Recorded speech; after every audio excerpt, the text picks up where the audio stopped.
Well, the city of Roma is scraping for cash. A city charter calls for the city to approve a budget 10 days before the end of the fiscal year. The deadline passed and still no new budget. Channel 5's Carolina Cruz explains how the city is getting by.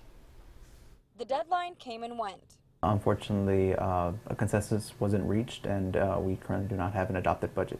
A proposed budget reduced all costs to a bare minimum for this fiscal year starting in October. City staff asked council for an increase in property taxes and in water and sewer rates, as well as garbage rates, and council felt it wasn't appropriate to raise those rates at this time. With no agreement, the city of Roma is operating at last year's budgeted levels. And even then, it was not enough to balance the budget. The city can't keep up with the day-to-day operations. Assistant City Manager Freddy Guerra says financial cuts must be made. At this point, since we've already eliminated all capital outlay and city employee salary adjustments, then the option that we have are to reduce either service or personnel, which doesn't come easy to any of us.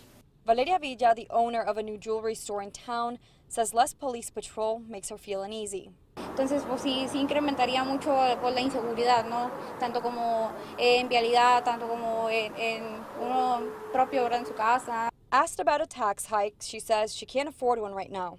Y como aquí es muy chico, entonces no hay muchas joyerías aquí en Roma. Si acaso hay dos. One of the options that council has presented is for us to seek payment on the money that's owed in order to balance the budget.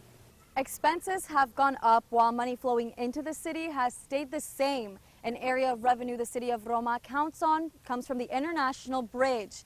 The county is supposed to pay the city a cut of the money, but they've fallen behind on payments, creating a nearly $1 million deficit. Unpaid ticket fines is another area of outstanding cash. And that seems to be part of the problem. Again, we don't think that that is necessarily the solution, but at this point we're exploring every possible avenue to see how we can increase revenue and balance our budget. The city is also looking to curb overtime pay. They'll continue operating at last year's funding levels until a new budget is approved. It's unclear how long that will take. Reporting in Roma, Carolina Cruz, Channel 5 News at 6.